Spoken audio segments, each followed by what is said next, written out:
ओम नमो भगवते वासुदेवाय।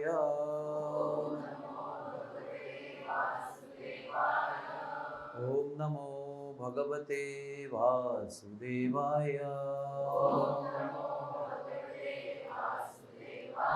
ओम नमो भगवते वासुदेवाय।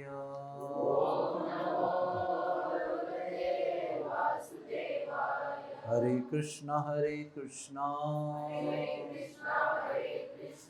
कृष्ण कृष्ण हरे हरे, हरे राम राम राम हरे हरे। कि पंढरपुर धाम की हरे कृष्ण। तो सबसे पहले आपको आज की कथा आरंभ करने के पहले दो तीन बातें बता देते हैं। कल आषाढ़ एकादशी थी, उसके परसों 28 तारीख को जगन्नाथपुरी में रिटर्न यात्रा रथ यात्रा हुई। जगन्नाथ जी 20 जून को गए थे ना नीलाचल से सुंदराचल में, वो 28 तारीख को वो लौट के आए। उसको कहते हैं बहुड़ा यात्रा। उसके बाद में कल के दिन शुनावेश हुआ, हमने देखा लाइव कल साथ साथ में। तो शुनावेश का अर्थ है कि लक्ष्मी देवी नाराज है और जगन्नाथ जी और उनके सखा बहुत परेशान हैं। तो एक युक्ति करते हैं कि जगन्नाथ जी को सोने के वेश में सजाया जाए, तो उनके रूप को देखकर लक्ष्मी देवी का क्रोध नष्ट हो जाए। तो वो जगन्नाथ जी केवल 1000 किलो सोने के दागिने पहने, ओनली 1000 किलो। बहुत सुंदर 2-3 घंटे के अंदर उनको सजा देते हैं। और फिर लक्ष्मी देवी क्रोध में आती है और उनका हृदय पिघल जाता है। फिर आज का दिन बहुत इंपॉर्टेंट है। आज का दिन का नाम क्या है? रसगुल्ला डे। आज रसगुल्ला डे है। तो आज के दिन जगन्नाथ जी बड़े प्रेम से लक्ष्मी देवी को रसगुल्ला खिलाते हैं, और रसगुल्ला खेलते ही पूरा उनका प्रेम जागृत होता है, क्रोध नष्ट होता है। और फिर कल के दिन 1 जुलाई है ना, कल के दिन उसको कहते हैं नीलाद्री विजय। फिर जगन्नाथ जी रथ से उतरकर मंदिर में प्रवेश करते हैं और अपने रत्नवेदी पर विराजमान हो जाते हैं। और इसके साथ ही पूरे जगन्नाथपुरी का जो ये उत्सव है ये कल समाप्त हो जाता है। सीजन आगे तो उत्सव अनंत है वहाँ पर। तो ये हो गया। साथ साथ में क्या हो रहा है उसका वर्णन। तो कल भी जगन्नाथपुरी में प्रचंड भीड़ थी, प्रचंड गर्मी थी, और रात तक लोग वहाँ पर प्रचंड भीड़ में सुंदर जगन्नाथ के शुनावेश का दर्शन करते थे। हरे कृष्णा। एक और विधि आज होगा जाने के पहले, आज उसका नाम है अधरपण उत्सव, अधरपणी उत्सव। उसमें मेरे ऊंचाई के 3 बड़े मटके होते हैं, मैं मेरे से भी ऊंचे होते हैं। उसमें वो 3 घंटे अलग अलग प्रकार के द्रव्य, जल और रस सब मिक्स करके देते हैं। तो 3 घंटे के बाद जगन्नाथ जी को अर्पण करते हैं और फिर उधर ही उसको लुढ़का देते हैं, पूरे रथ में बहा देते हैं। वो पीने लायक प्रसाद नहीं होता है। वो मुझे अब तक समझ में नहीं आया, मैं भी स्टडी कर रहा हूँ उसका। तो अधरपणा जो उत्सव है वो आज की शाम को होगा, और आज के शाम को जगन्नाथ जी रसगुल्ले खिलाएंगे। तो आज हमारे 2 विषय है। पंढरपुर के इतिहास का भी वर्णन करना है, मतलब फिल्मी कहानियां मैं आपको संक्षेप में बता रहा हूँ। दिंडी रव नाम का एक बहुत भयंकर राक्षस था। क्या नाम था? दिंडी रव। उसने अपने तपस्या के द्वारा जो भी बल प्राप्त किए उससे हाहाकार मचा दिया। और फिर इंद्र जो है वो देवताओं के राजा परेशान हो गए, विष्णु के पास गए। उन्होंने कहा भगवान बचा लो। तो भगवान ने दर्शन दिया और कहा कि मैं आऊँगा और दिंडी रव का वध करूँगा। फिर उसके पश्चात एक राजा हुए, उनका नाम था श्रीचंद्र, और उस राजा ने देवताओं के 1000 साल तक तप किया। देवताओं का एक दिन पृथ्वी के 6 महीने के बराबर होता है। ऐसे 1000 वर्ष तक उन्होंने तप किया। उसके पश्चात भगवान शिव ने उनको दर्शन दिया। तो राजा श्रीचंद्र ने कहा कि मुझे आपके जैसा या विष्णु के जैसा पुत्र चाहिए। तो शिव जी ने कहा कि आपको विष्णु स्वयं आपके पुत्र बनेंगे, क्योंकि विष्णु जैसा कोई पुत्र यहाँ पर दुनिया में नहीं है। एक ही है विष्णु, एकमेव। तो उसके पश्चात उसके पत्नी ने एक पुत्र को जन्म दिया। उसका नाम रखा गया मल्लिकार्जुन। क्या रखा गया? मल्लिकार्जुन। और बहुत पराक्रमी था वो बच्चा। और 20 साल के आयु में एक बार जंगल में जब शिकार खेलने गया तो इसी वन में था वो। इसी का नाम दिंडीरव वन है ऐतिहासिक रूप में। तो वन में उसकी मुलाकात दिंडीरव राक्षस से हुई और उनके बीच में आकाश में और पृथ्वी पर बहुत घनघोर युद्ध हुआ। और उस घनघोर युद्ध के अंत में 1 लाख भार, एक भार कितने का होता है? 40 किलो का। 1 लाख भार यानी 40 लाख किलो, इतने वजन की गदा, जिसका नाम था लोह दंड, वो गदा मल्लिकार्जुन ने उठाई। वो स्वयं विष्णु के अंश अवतार थे और उन्होंने दिंडीरव राक्षस के शीश पर प्रहार किया। और जैसे ही ये प्रहार हुआ, एक आश्चर्यकारक घटना हुई। हरि हरि हरि हरि बोलो, हरि हरि हरि हरि, हरि हरि बोलकर वो राक्षस गिर गया, मरा नहीं अब तक। तो जैसे ही हरि हरि का उच्चारण उसके मुख से हुआ, ऐसे कई लोगों के बारे में हुआ है। रावण का भी जब वध हुआ था तो क्या बोला वो? जय श्री राम। जीवन भर नहीं बोला, लेकिन एंड में बोला, क्योंकि वो जय विजय दोनों भाई थे ना, उनके अवतार थे वो, रावण कुंभकर्ण। तो भगवान के लिए वो नाटिकाएं प्रस्तुत कर रहे थे। जैसे कल नाटिकाएं प्रस्तुत की ना, वैसे नाटिका में जो तुकाराम होता है वो तुकाराम नहीं होता है, तुकाराम का रोल करता है। वैसे रावण कुंभकर्ण ने भी ये 2 जय विजय इन्होंने रोल किया था। तो जैसे ही हरि हरि का उच्चारण हुआ, तुरंत विष्णु को अवतरित हुए। अभी 2 विष्णु है वहाँ पर, एक अंशावतार मल्लिकार्जुन, एक स्वयं विष्णु। तो अंत समय जब कोई भगवान का नाम लेता है, भगवान बड़े प्रसन्न हो जाते हैं। अंत काले च मामेव स्मरण मुक्त्वा कलेव। तो भगवान ने कहा आशीर्वाद मांगो, वरदान मांगो।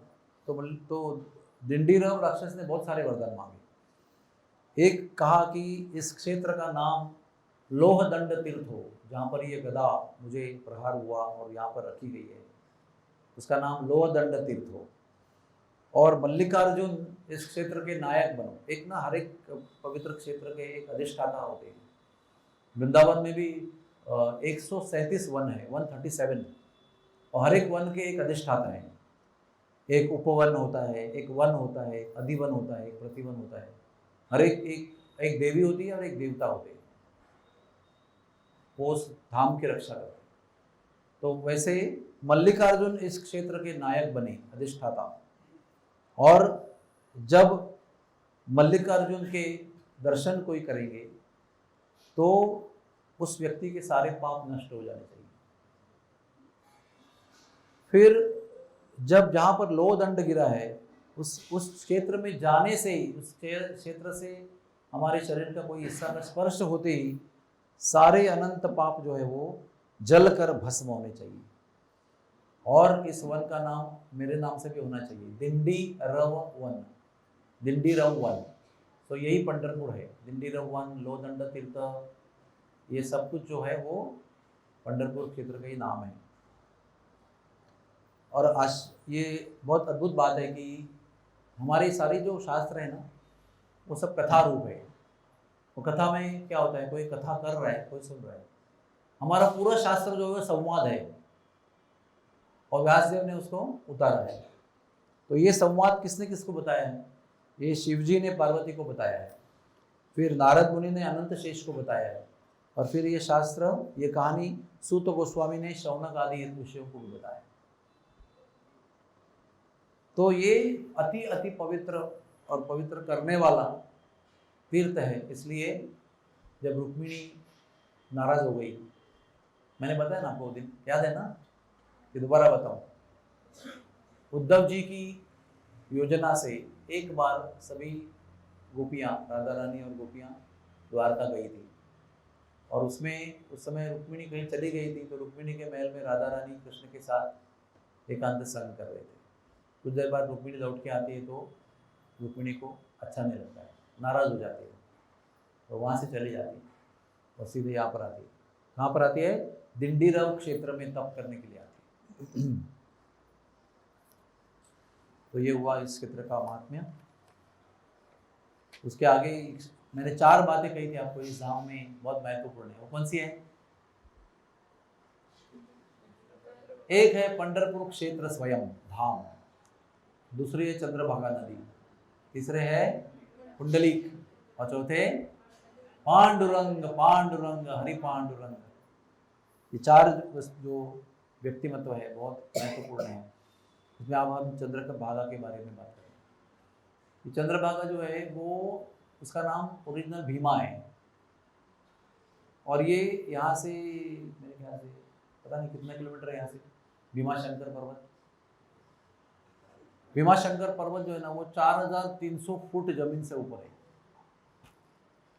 करीब 1400 मीटर अंदाजे। उत्तरकाशी जो है ना, उससे भी ऊंचा है समुद्र से, हिमालय में जो है, और वहाँ से इसका उगम होता है, और वहाँ पे उसका नाम भीमा है, और भीवरी भी कहते हैं उसको। माझे माहेर पंढरी आहे भीवरी चातिरी। तो त्रिपुरा नाम का एक राक्षस था। राक्षस भी बड़े अजीब होते हैं। त्रिपुरा यानी 3 महल के रूप में वो आकाश में स्थित था। अभी हम सोच सकते हैं भाई कोई गधा बन के आया, धेनुकासुर, कभी घोड़ा बन के आया, हाँ केशी, ये पूर बन के आया। त्रिपुर वो भी आकाश में स्थित है, उसको ना आंखें हैं, ना हाथ है, ना पैर है, और वो त्रिपुर से जो बाण निकलते थे वो देवताओं को परेशान करते थे। सोचो कहाँ से बाण आ रहे हैं। तभी हर बार राक्षस जब आते हैं ना, वो अलग अलग रूप में आते हैं, और उनका एक ही काम होता है, भक्तों को पीड़ना, देवताओं को कष्ट देना, सबको यही उनका एक ही काम है, इसलिए उसको राक्षस कहते हैं। एक तो वो अश्रद्धालु होते हैं, भगवान पर श्रद्धा रखते नहीं हैं, दूसरा भगवान पर द्वेष करते हैं, और तीसरा भगवान के भक्तों से भी द्वेष करते हैं, और भगवान के भक्तों को और भगवान को भी कष्ट देने का प्रयास करते हैं। तो फिर ये सहनशीलता के अंदर होता है तब तक सहन करते हैं, फिर सहनशीलता के बाहर जाता है, फिर देवता लोग जाते हैं। कहाँ जाते हैं पता है आपको? स्थान बताओ, स्थान। आपने व्यक्ति बताया क्षीर सागर। ये किधर है क्षीर सागर? जीपीएस लोकेशन किधर है उसका? हाँ, ये जो ब्रह्मांड है ना, ये ब्रह्मांड 14 भुवन का बना हुआ है। आ ब्रह्मा भुवना लोका, मतलब ब्रह्मा लोक से लेकर रसातल पाताल तक 6 नीचे वाले, 1 पृथ्वी, 7 और 7 ऊपर वाले, ऐसे 14 लोक है। तो हर एक ब्रह्मांड में गर्भोदक्षाय विष्णु मास्टर होते हैं, उनके द्वारा ब्रह्मा का निर्माण होता है, और ब्रह्मा के द्वारा फिर ये सारे लोक भी विष्णु के द्वारा निर्माण होते हैं। लेकिन उस प्रथम सर्ग यानी प्राथमिक निर्माण के बाद जो द्वितीय निर्माण है, द्वितीय उसको कहते हैं उपसर्ग, उसमें जीवों की सृष्टि होती है। ऐसे फाउंडेशन जो है लोक निर्माण होते हैं, उसके अंदर हम आप जो हैं उनका निर्माण ब्रह्मा जी करते हैं, और वो गर्भोदकशाही विष्णु द्वारा जो विस्तार होता है वो परमात्मा के रूप में ब्रह्मा के द्वारा निर्माण किए हर जीव के अंदर परमात्मा प्रवेश करते हैं। है समझ में आपको? यस और नो? जो गर्भोदकशाही विष्णु है उनके द्वारा जो विस्तार होता है, एक्सपेंशन, वो ब्रह्मा के द्वारा निर्माण किए हुए जितने जीव हैं, जितनी योनियाँ हैं, जितने मच्छर है, कीड़े मकोड़े, मछली, पंछी, सस्तन प्राणी जितने भी है, देवता, मनुष्य, वो सबके अंदर निर्माण होने के बाद में परमात्मा के रूप में प्रवेश करते हैं और सबको साथ देते हैं, निरंतर साथ देते हैं। फिर उस गर्भोदकशाही विष्णु के द्वारा एक छोटा सा वैकुंठ, लोकल वैकुंठ निर्माण होता है उसी ब्रह्मांड के अंदर, वो है क्षीर सागर। उसके वो दूध का सागर है, और उसके अंदर गर्भोदकशाही विष्णु के जो एक्सपेंशन है, विस्तार है, क्षीर उदक शाही विष्णु। क्षीर यानी दूध, उदक यानी जल, शाही मतलब रहने वाले, सोने वाले विष्णु। और वहाँ पर उनकी लक्ष्मी भी उनके चरणों की सेवा करते हैं। तो वो लोकल वैकुंठ में लोकल विष्णु है। और वही क्षीरोदकशाही विष्णु बाद में फिर परमात्मा के रूप में, पहले गर्भोदकशाही विष्णु क्षीरोदकशाही विष्णु बनते हैं, फिर वो क्षीरोदकशाही विष्णु सभी जीवों के अंदर परमात्मा के रूप में विराजमान होते हैं। तो जब भी इस ब्रह्मांड में, इस सर्कल के अंदर जब कोई कष्ट होता है तो सारे देवता अपने अपने लोक से आते हैं और क्षीर सागर के किनारे पे खड़े रहते हैं। और क्षीर सागर के किनारे पे खड़े रहते हैं, उसमें पृथ्वी भी रहती है। वो अधिक मात्रा में गौ बनकर आती है, रोते रोते। फिर देवता उनको लेकर ब्रह्मा जी के नेतृत्व में क्षीर सागर के किनारे में आते हैं। भगवान गहरे समुद्र के अंदर हैं। और फिर वो क्या गाते हैं, कौन सी प्रार्थना करते हैं? पुरुष सूक्त। ये जो महापुरुष अंदर लेटे हुए हैं उनके लिए जो गौरव का स्तोत्र है उसको कहते हैं पुरुष सूक्त। वो आप अगर ध्यान से देखते होंगे ना, यज्ञ में बैठते होंगे तो आपको हर यज्ञ में वो मिलेगा पुरुष सूक्त। केवल विवाह में नहीं होता है वो, बाकी सारे गृह प्रवेश, नित्य होम और आप जो भी करेंगे, सीमंत नयन, उपनयन, सभी संस्कार में वो पुरुष सूक्त के बिना कोई यज्ञ नहीं होता है। उसमें वो स्तुति है पुरुष की, क्या आप इतने महान हो, ओम सहस्र शीर्षा सहस्त्रपाद स भूमि विश्वतो ऋत्वा अत्यादिष्ट कर्कशांगुलम ब्रह्म स्वाहा करते हैं। उसके अंदर फिर आपके तरफ से, आपके भुजाओं से क्षत्रिय निर्माण होते हैं, आपके शीश से ब्राह्मण निर्माण होते हैं, आपके पेट से वैश्य निर्माण होते हैं, आपके पैरों से शूद्र निर्माण होते हैं, आपके मन से चंद्र निर्माण होते हैं। ऐसे सब उसका वर्णन है। ब्राह्मणों मुखम आसित, ब्राह्मण मुख से जन्म लेते हैं, चंद्रमा मनुष्य जाता। इस तरह से वो बहुत सुंदर श्लोक है। तो ये सब गए विष्णु के पास। विष्णु ने शंकर जी को बुलाया और शंकर जी को त्रिशूल दिया और कहा कि जाओ। तो शंकर भगवान बहुत शक्तिशाली है, महान, जबरदस्त, प्रभावी, शक्तिशाली शंकर भगवान। तो भगवान के बड़े विश्वासु हैं, भगवान के बड़े प्रिय हैं, भगवान के बड़े सर्वोत्तम वैष्णव भक्त हैं वो। तो उन्होंने क्या किया, वो यहाँ पर आए इस क्षेत्र में जहाँ पर हम लोग अभी बैठे हुए हैं। ये क्षेत्र बहुत पवित्र है। इसमें एक बायां पैर जमीन पर रखकर, दायां पैर नंदी के ऊपर रखकर उन्होंने युद्ध किया त्रिपुरा से, जो आकाश में थे। तो त्रिशूल और त्रिपुरा बराबर कॉम्बिनेशन परफेक्ट हो गया और घनघोर युद्ध के बाद त्रिपुरा का वध हो गया। लेकिन इस युद्ध को करते हुए जो श्रम हुआ शिव जी को, उससे शिव जी के दिव्य शरीर से दिव्य स्वेद निकला। उसको स्वेद कहना उपयुक्त है, क्योंकि हम लोग उसको पसीना कहते हैं। जो हमारे शरीर से द्रव निकलता है तो दुर्गंध से भरा होता है। उनके भी शरीर से जो स्वेद बिंदु निकले वो सब एकत्र होकर उसकी नदी बनी और उसका नाम है भीमा, भीवरी। और वो बड़े बड़े वेग से प्रवाहित हो गई। वहीं से वो जो भीमा शंकर पर्वत है वहीं पर ये सब युद्ध हुआ। और फिर वो जो स्वेद बिंदु एकत्र होकर नदी बने, भयंकर वेग में भयंकर शब्द करते हुए, ध्वनि करते हुए, हाँ, भयावह आवाज करते हुए वहाँ से निकली। तो उसका जो प्रवाह था, उसका जो ध्वनि था बहुत भयावह था। तो सब लोग व्याकुल हो गए यहाँ के निवासी, और त्राही त्राही माम करते करते ये जो धाम है इसके क्षेत्रपाल कौन है? भैरव। ये भैरव जो है ना, ये क्या कहते हैं उनको? गण कहते हैं। ये भगवान विष्णु के गण हैं। और वो आप साउथ इंडिया में जाएंगे ना तो आपके हर साउथ इंडिया मंदिर में ऐसे गोल गोल पत्थर मिलेंगे आपको। वो बहुत 21 नंबर होते हैं, कभी 14 नंबर होते हैं, कभी बड़ा होता है। वो भगवान की रक्षा, भगवान के मंदिर की रक्षा करते हैं। It's like bodyguard, security force भगवान का। तो उसमें अग्नि भैरव है, उसमें काल भैरव है, तो बहुत सारे भैरव होते हैं। और एक स्वयं भैरव शिव जी का रूप भी है। एक शिव जी का नाम भी भैरव है, और भैरवी ये पार्वती का और एक नाम है, भैरव और भैरवी। तो ये क्षेत्रपाल भैरव को सब लोग ने पुकारा, बचाओ बचाओ बचाओ। तो भैरव जो है ना वो दंड लेकर निकले, वो नदी को दंड देने के लिए। तो वो भैरव का अकराल विकराल क्रोधित रूप देखकर नदी जो है वो भी डर गई। उसने क्या किया, उसने धाम के मालिक विठल जी को पुकारा, त्राहि माम त्राहि माम। तो विठल जी ने उनकी स्तुति भी की उन्होंने। तो विठल जी प्रकट हो गए उधर, और विठल जी को देखकर भैरव शांत हो गए, क्योंकि अभी मालिक आ गए तो हम क्या कर सकते। तो विठल जी ने बताया नदी को, निशब्द होकर प्रवाहित रहो, ध्वनि मत करो, मेरे धाम वासियों को भयभीत मत करो, कष्ट मत दो, और शांत होके बहो।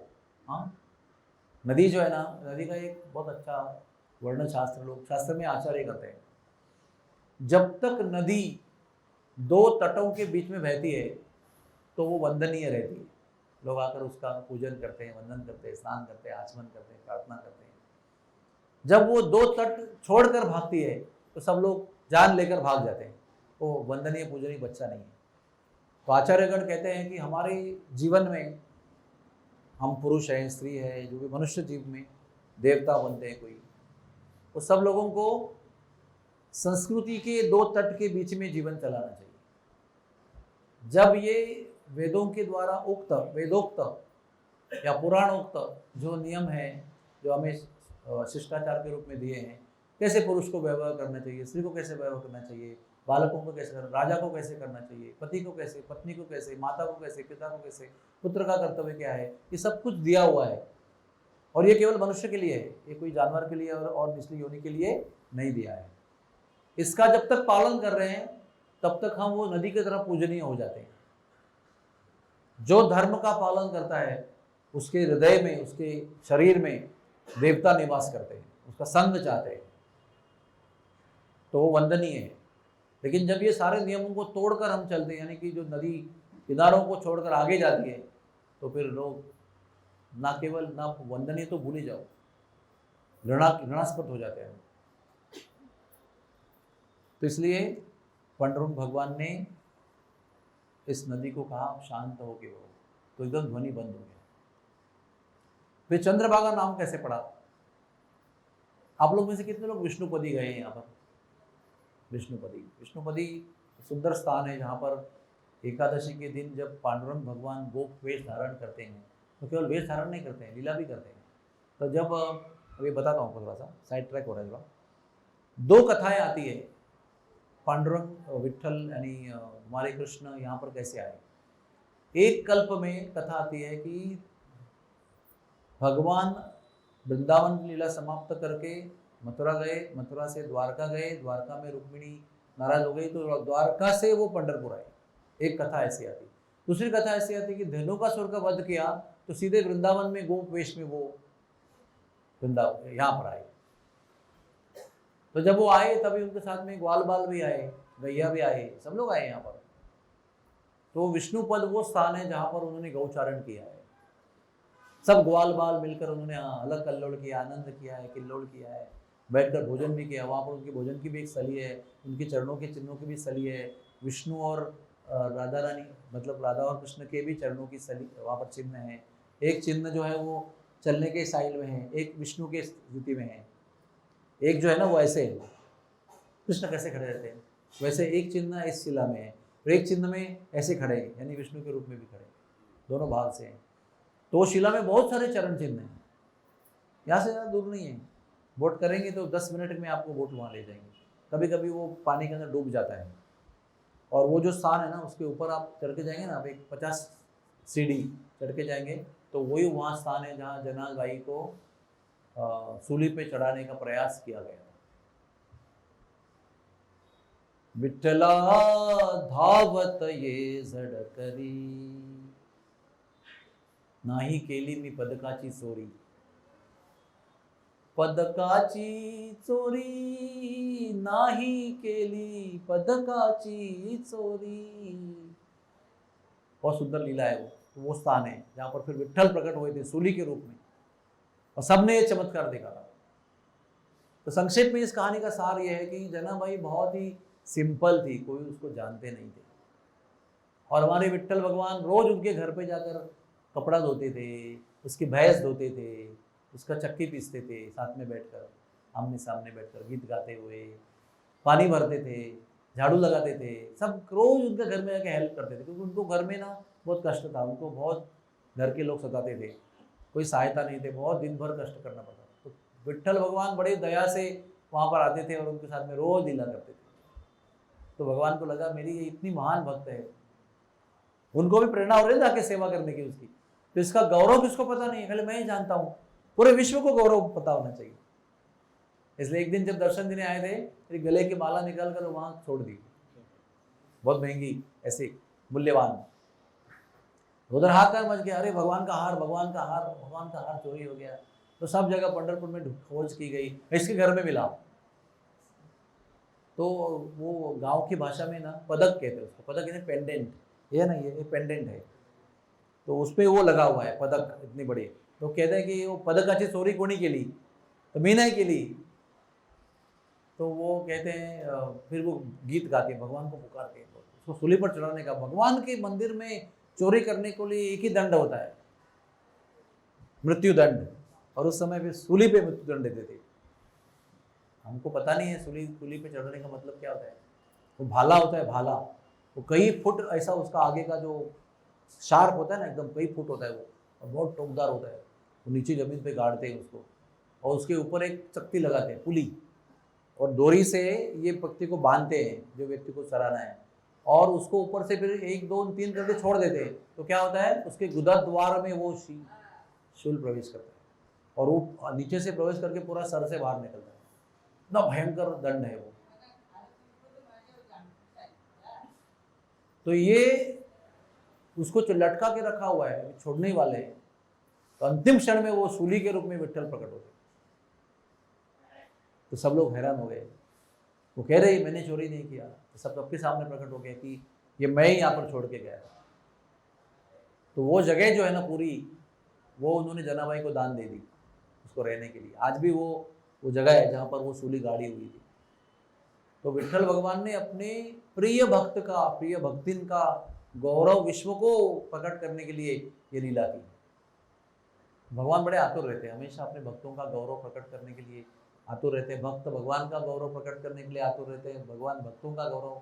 ये कंपटीशन जो है ना, वो प्रतियोगिता चिरंतन काल तक चलते रहती है। उसके आगे जाएंगे आप चलकर, तो उसके आगे वो गोपालपुर है, गोपालपुर का पहाड़ है। जब भगवान आए तो गोवर्धन को भी रहा नहीं गया, तो गोवर्धन भी वहाँ प्रकट हो गए गोपालपुर का पहाड़ के रूप में। बहुत सुंदर पहाड़ है, बहुत ही सुंदर। आप जाएंगे वहाँ पर, बहुत आपको अंदर से ऐसे गलबली होगी, आध्यात्मिक गलबली। बहुत सुंदर स्थान है वो। यहाँ पर बहुत प्रकार के वो चक्की भी है। कुछ लोग कहते हैं कि वो उनका घर था, वहाँ पर भगवान आके चक्की पीसते थे, वो घर भी था उसका। और यहाँ पर उसको सूली पर देने का प्लानिंग किया था, तो फिर जगह उसको दे दिया। फिर वहाँ पर वो चक्की भी है, वो पंडा लोग कहते हैं पीसो पीसो उसको, आके हम लोग उसको घुमाते हैं। सब कुछ वहाँ पर लीला है भगवान की। बहुत सुंदर पीपल का पेड़ है, कल्पवृक्ष कहते हैं उसको। ये गोपालपुर यहाँ से हमारा जो ये यहाँ से जाएंगे ना, 1 किलोमीटर के अंदर पे है, रोड पे ही है। फिर रोड से उतरेंगे तो आप विष्णुपदी आएंगे, और बोट से जाएंगे तो पहले विष्णुपदी, फिर चढ़ के जनाबाई का सूली का स्थान, आगे जाएंगे तो ये रोड पे आपको वो पहाड़ मिलेगा। बहुत पास में है, वॉकिंग भी जा सकते हैं। तो ये सब कहानी कहाँ से निकली बताओ? तो विष्णुपदी, इसका जब उल्लेख हुआ तो हमारी नाव वहाँ भटक गई। तो विष्णुपदी जो स्थान है, वहाँ से ये चंद्रभागा, ये जो नदी है भीमा, ये दक्षिणाभिमुख हो जाती है, यानी जहाँ से आ रही है वो दक्षिण दिशा में घूम जाती है। अब ये बात सबको पता होना चाहिए कि जो कोई भी नदी विश्व की जब अचानक दक्षिण की ओर मुड़ जाती है, वो अपने आप नहीं मुड़ती है। मतलब क्या कहते हैं, हम लोग उसको कुछ डाल के मुड़ाते नहीं है, भगवान की इच्छा से मुड़ जाती है। जैसे गोदावरी है ना, रामकुंड, इसका महत्व क्यों है इतना रामकुंड का? क्योंकि रामकुंड में गोदावरी जहाँ से आ रही है अचानक दक्षिण से आने लगती है, टर्न हो जाती है, अब दक्षिण में चली जाती है। तो जहाँ पर नदी दक्षिण में टर्न होती है, वो जगह में कोई श्राद्ध करेगा तो सीधे भगवत धाम चला जाएगा, जिसका श्राद्ध हो रहा है। इसलिए प्रभु रामचंद्र ने दशरथ जी का श्राद्ध वहाँ पर किया। भरत ने एक बार उसका संस्कार किया था, लेकिन प्रभु ने फिर वहाँ पर उनका श्राद्ध किया। इसलिए हम सब लोग वहाँ पर जाके अपने जो भी गए अतीत, उनका श्राद्ध करते हैं। वहाँ पर एक नदी के अंदर अग्निकुंड है, वहीं पर थोड़ा पानी गर्म लगता है, बहुत अंदर अग्निकुंड है। और वहीं पर जाकर अस्थि को डालना होता है, और कहीं डालते नहीं है। वो जो कपालेश्वर महादेव का मंदिर इस तरफ है, आप उसको क्रॉस करके इस तरफ आएंगे तो उधर एक बैरिकेड बना के रखा है, वहाँ पर वो खड़े रहते हैं, उधर आप डालेंगे तो शास्त्र में लिखा है 3.5 घंटे में सारी अस्थियां वहाँ पिघल जाती है। बहुत पवित्र स्थान है, बहुत सुंदर। मैंने वहाँ पर बहुत लोगों का श्राद्ध किया है। तो दक्षिणाभिमुख जहाँ पे हो जाती है वो स्थान अति अति अति पवित्र हो जाता है। तो पूरे पंढरपुर में भीमा नदी दक्षिण दिशा में टर्न कर रही है, शी इज टर्निंग। हमारा जो पंडितनाथ जी का मंदिर है ना, पंडितनाथ जी का मंदिर इधर है, तो यहाँ पर विठल जी का मंदिर है, बीच में चंद्रभागा बह रही है, तो वो वहाँ से आती है और आगे जाती है। फिर वो ब्रिज से हम लोग जाते हैं ना, जब देखते हैं ब्रिज से, तो वो ब्रिज आगे आता है, दक्षिण दिशा में टर्न होने के बाद में आप उसको क्रॉस कर रहे हो, इसलिए उसका नाम पड़ा है चंद्रभागा। और वारकरी लोग, संत लोग उनको अपनी बहन मानते हैं। माझी बहीण चंद्रभागा, माझी बहीण चंद्रभागा, करीतसे पाप भंगा, करीतसे पाप भंगा, करीतसे पाप भंगा, माझे माहेर पंढरी, आहे भी बरी चातेरी। तो भक्त लोग, जैसे कोई कन्या का विवाह होता है ना, तो फिर भी उसका मोह जो है अपने माँ के घर के तरफ कम नहीं होता है।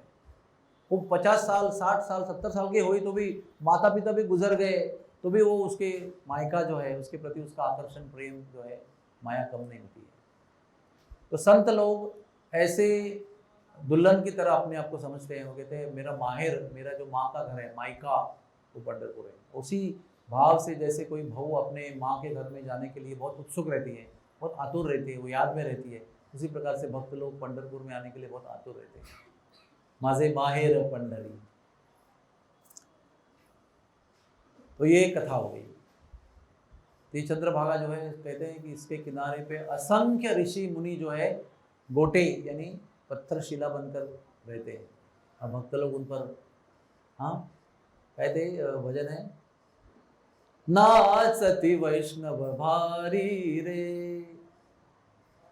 सब लोग वावंट कहते हैं इसको, वावंट यानी रेगिस्तान कहते हैं, रेगिस्तान ही वैसे एक प्रकार का सब रेती रहती है, उसमें भक्त लोग आकर कीर्तन करते हैं, पागल होकर, भाव विभोर होकर यहाँ पर कीर्तन करते। वो कीर्तनों के करने वाले, नाद ब्रह्म क्षेत्र में कीर्तन करने वाले भक्तों के चरणों के रज प्राप्त करने के लिए ऋषि मुनि यहाँ पर गोटे बनकर रहते हैं नदी किनारे।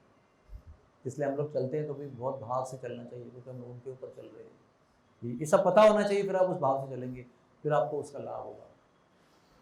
चंद्रभागा में कहा गया है कि चंद्रभागा में, अभी आगे बताऊंगा कहानी आपको, किसी भी प्रकार का कर्म होगा, वज्र लेप भी होगा। वज्र लेप उसको कहते हैं जो धाम में आने के बाद मूर्ख व्यक्ति धाम में भी अपराध करते हैं, वो कहते हैं वज्रलेप।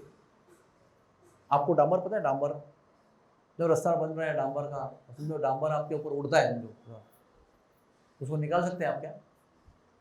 तो आपका चर्म लेके ही निकलेगा, कोई सर्जरी नहीं कर सकता है इसको, कोई दवा लगा के उसको, हाँ, और क्या कहते हैं उसको, अल्कोहल इथेनॉल लगा के वो निकलता नहीं, वो चमड़ी को लेके ही निकलेगा।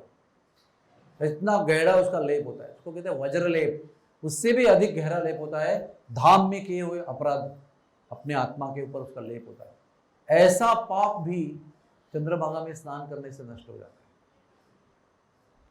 हम ऐसे पाप गिन नहीं सकते हैं। देखो बहुत महत् पाप बताए गए हैं, जैसे बाल हत्या, भ्रूण हत्या यानी गर्भ में जो बालक बाहर निकला भी नहीं उसकी हत्या, ब्रह्म हत्या, स्त्री हत्या, और क्या क्या बताएं आपको, बहुत सारी हत्याएं हैं और बहुत सारे पाप है। व्यभिचार है, मांसाहार है, गौ हत्या करने का पाप है, गौ मांस खाने का पाप है।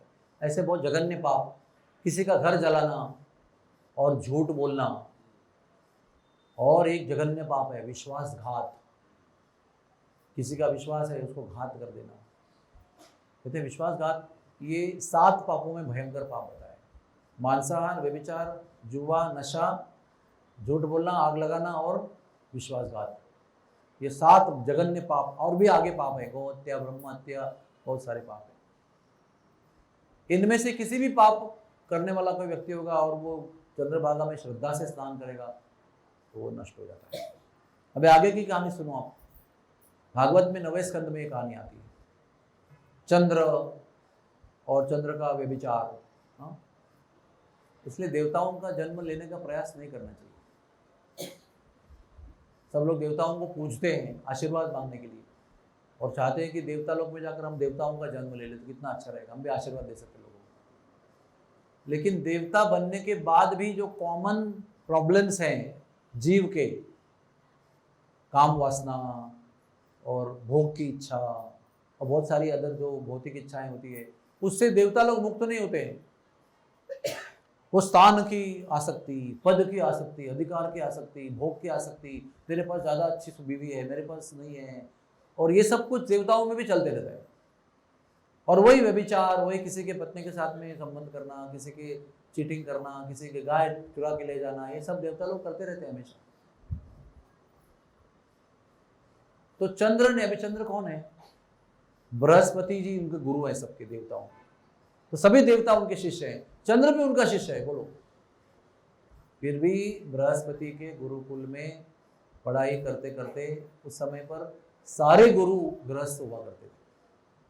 आप देखिए इतिहास में वशिष्ठ मुनि गुरु है, विश्वामित्र भी पहले गृहस्थ थे, बाद में भी गृहस्थ बने दोबारा। सारे ऋषि मुनि गृहस्थ हुआ करते थे। इसलिए उसमें लिखा है गुरु माता का भोग करना। अरे गुरु माता का भोग कैसे करेंगे, गुरु तो सन्यासी है। ये आइटम आया क्यों? क्योंकि सभी गुरु गृहस्थ हुआ करते थे पहले। तो गुरु जी पढ़ा रहे हैं, तो उधर आश्रम में माता भी है और वो भी अपने शिष्यों को भोजन खिला रही है, कभी कंदमूल खिला रही है, कोई प्रेम से अपने बालकों की तरह रख रही है।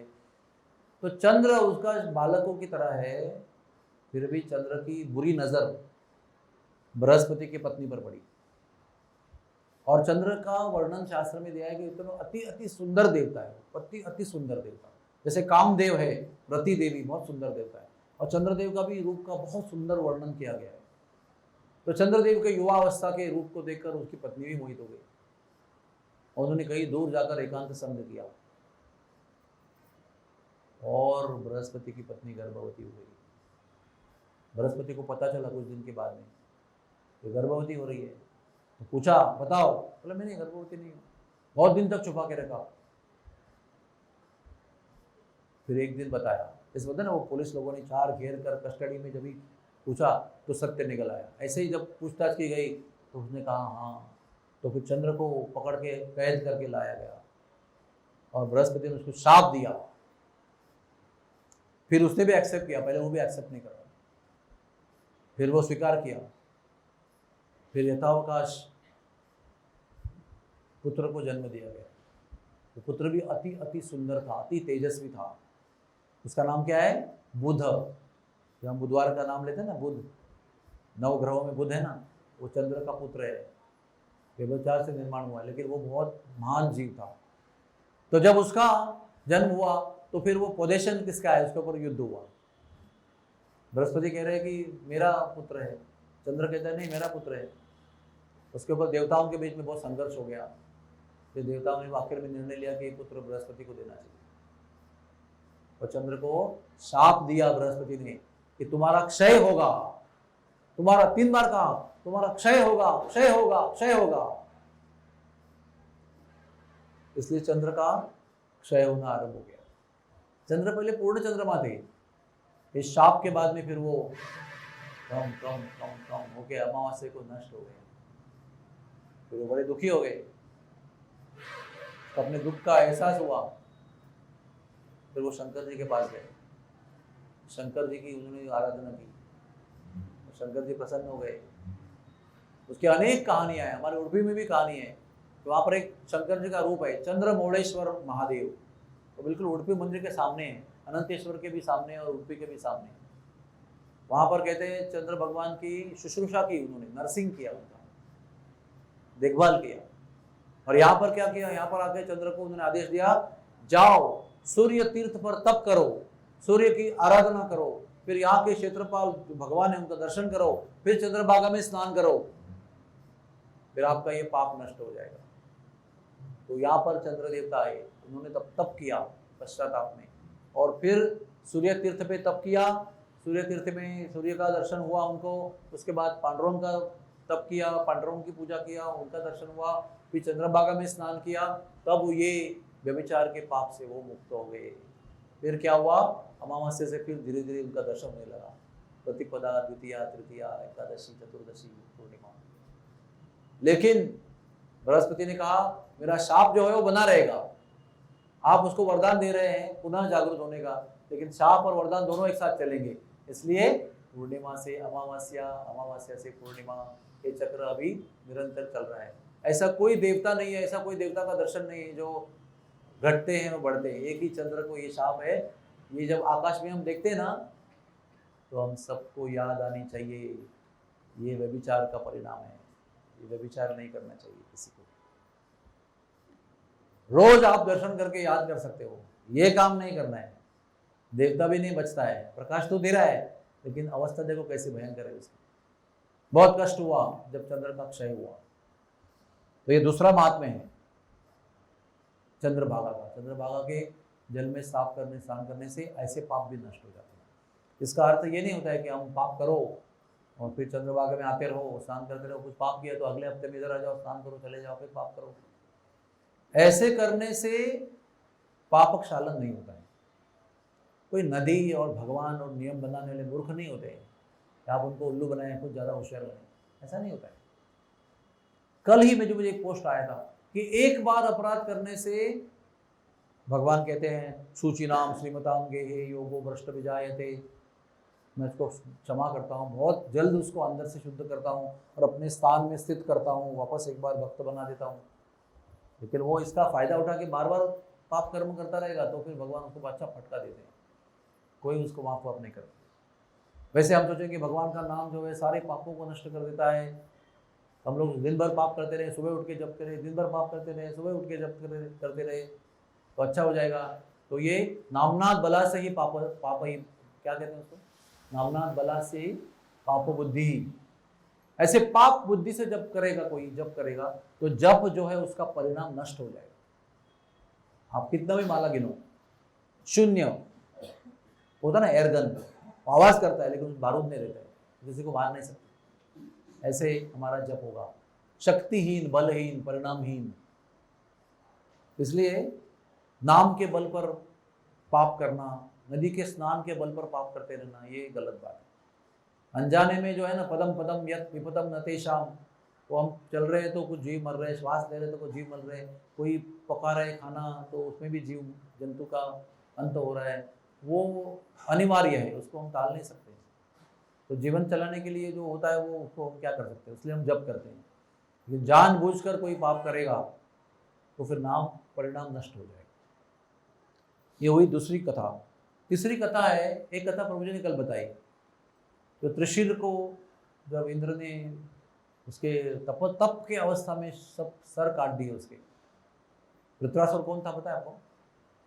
चित्रकेतु था वो, चित्रकेतु महाराज। अभी आप आइए, हमारी चतुर्मास में 12 अगस्त से 15 अगस्त तक नासिक की यात्रा है, अनाउंस हो चुकी है, उसका नोंदनी भी चालू हो गया है। तो एक स्थान है वहाँ पर चित्रकेतु, उसका नाम है कपिल धारा। वो कपिल धारा में प्रभु रामचंद्र अपने पत्नी को खोने के पश्चात शोक कर रहे हैं, विलाप कर रहे हैं, रो रहे हैं, पुकार रहे हैं, हे मृगनयनी, हे सीते कहाँ हो, हे ग्राम्य देवता, हे वन्य देवता, कहीं आपने मेरे मृगनयनी सीता को देखा है? ऐसे करके रो रहे हैं। एक सामान्य व्यक्ति जैसे पत्नी की आसक्ति में व्यस्त रहता है, वो कैसे रोता है खोने पर, ऐसे रो रहे हो, फुट फुट कर रो रहे हैं। तो ऊपर से शंकर जी नंदी बैल पर बैठकर पार्वती को लेकर जा रहे हैं। तो तुरंत शंकर भगवान हाथ जोड़ कर कहते, हे मेरे प्रभु, हे मेरे परमात्मा, हे मेरे वंदनीय भगवान, मेरा पूजन स्वीकार करो।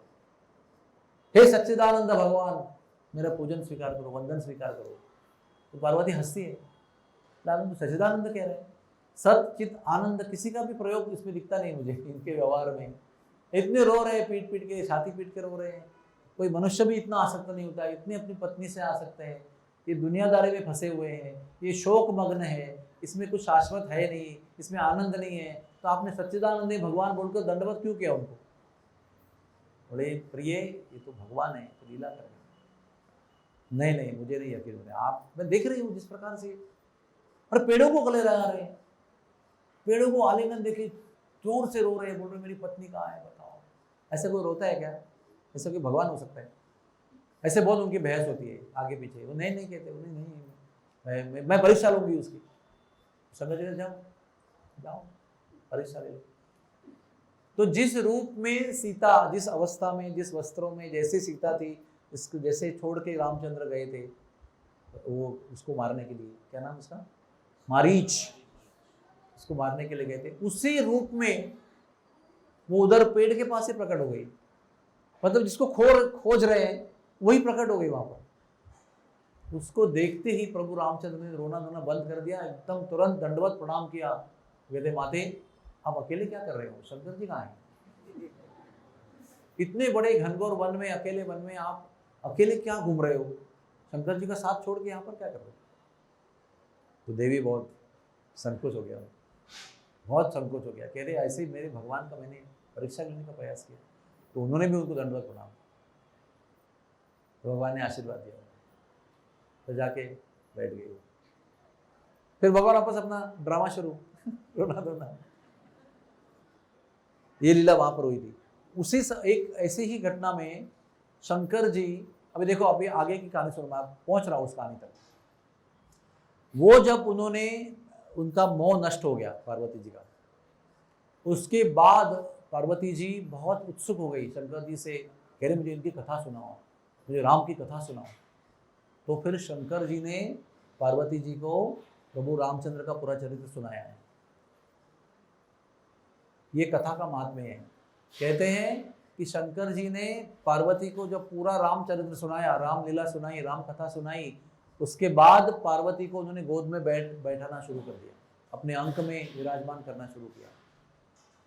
उसके पहले पार्वती को शंकर जी ने कभी अंक में नहीं बिठाया।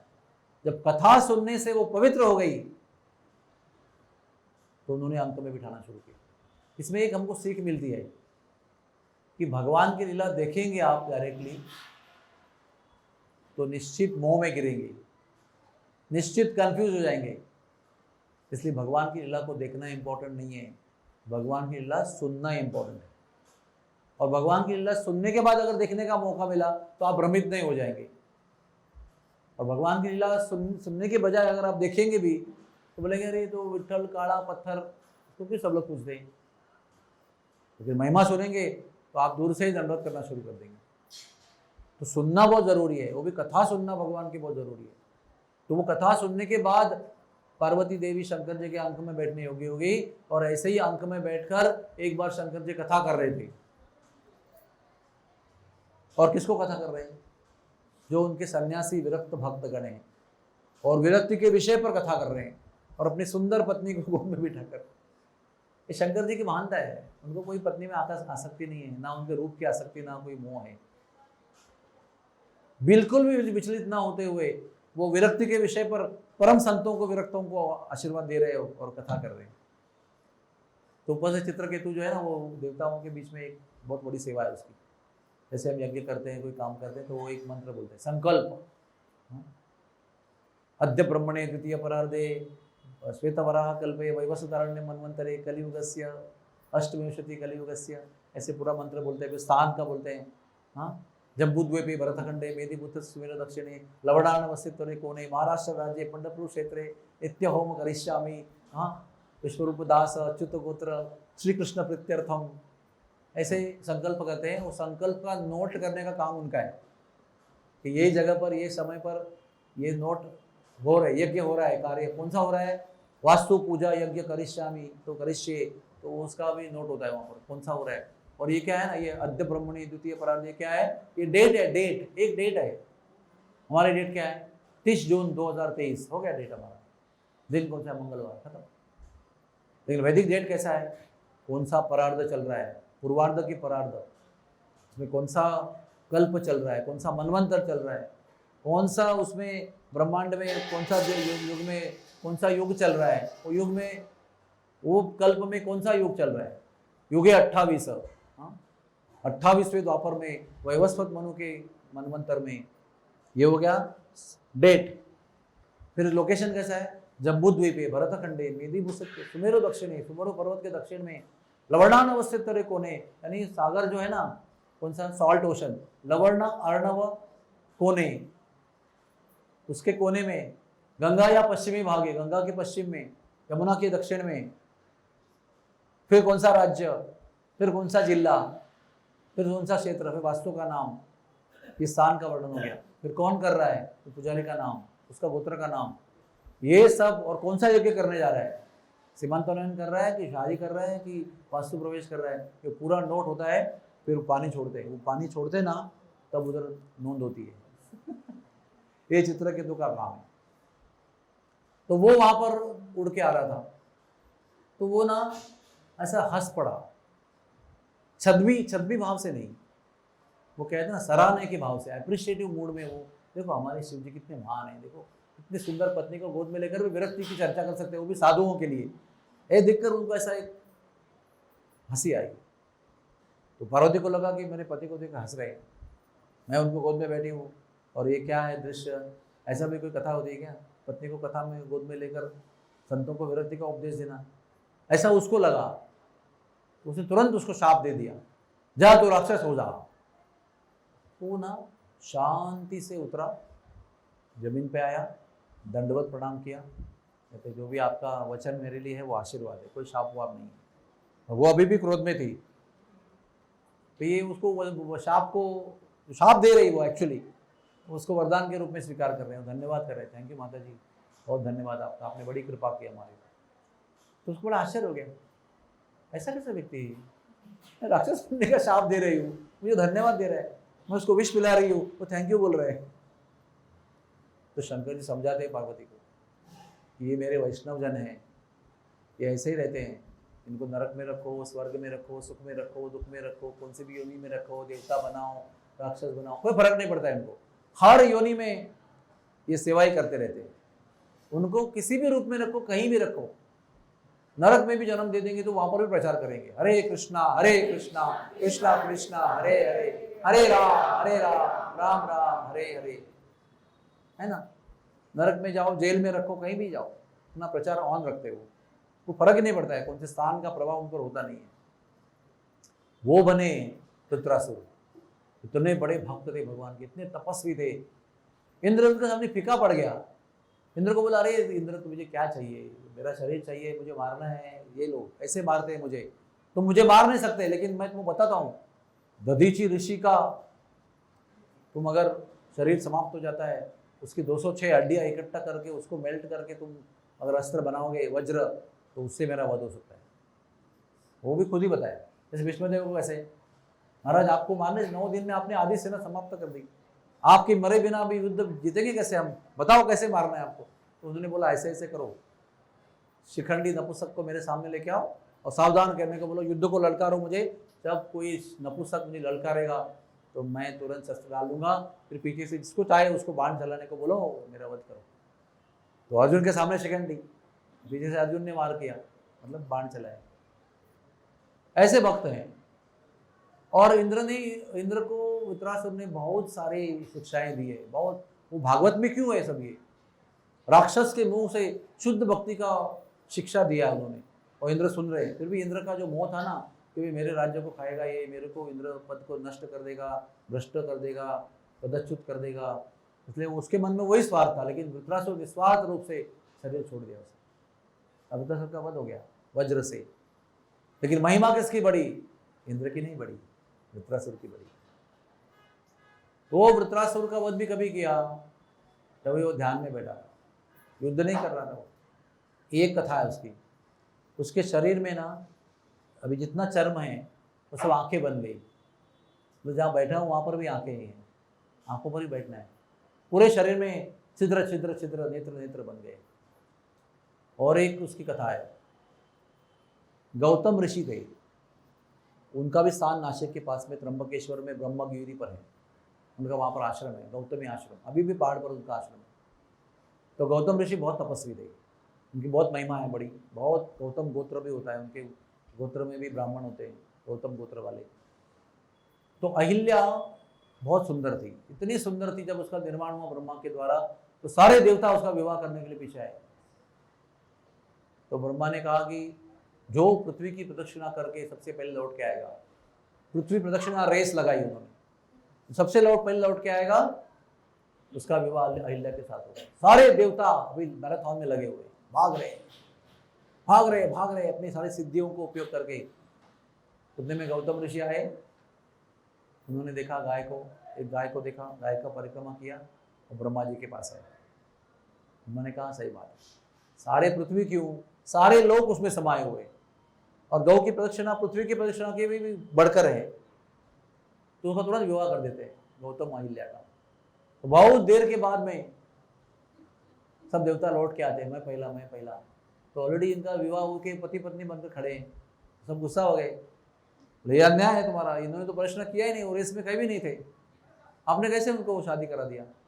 तो बताया शास्त्र का, तो हर चीज देखने से समझ में नहीं आती है, सुनने से समझ में आती है। जब गौ परिक्रमा का महात्म्य समझाया तब सारे देवता भी शांत हो गए। इस तरह से गौतम अहिल्या का विवाह हुआ। फिर वो गौतम तपस्वी, अहिल्या इनको तपस्वी पत्नी, वो रह रहे जंगल में। अभी देखो, ध्यायते विषाम पुंसा, मुझे उसके साथ विवाह करना था, मेरा नहीं हुआ, गौतम का हुआ, फिर भी इच्छा थोड़ी नष्ट हो गई। उधर डिलीट नहीं किया उन्होंने उसको, चलो मेरे है ही नहीं अभी, इसको डिलीट करो, मन में से निकाल दो और किसी को देखो। है ना, रंभा, उर्वशी, मेनका, कितने सारे पड़े हुए हैं, वो बिना कर्म उसके साथ में भोग ले सकते हैं। देवताओं का व्यवस्था ही ऐसा है। ये सब सोसाइटी गर्ल्स है, जब चाहे उनके साथ आप एंजॉय कर सकते हो, कोई कर्म का बंधन नहीं होता है। वो लाया ना, अपने रिकॉर्ड लाया ना अपना पुण्य का रिकॉर्ड, उसके ऊपर ही चलता है काम सब। फिर एक पुण्य डिलीट हो जाते हैं, फिर क्षणे पुण्य मरते लोग के विशंति। फिर भी इंद्र के मन में अहिल्या के प्रति जो भाव था वो नष्ट नहीं हुआ।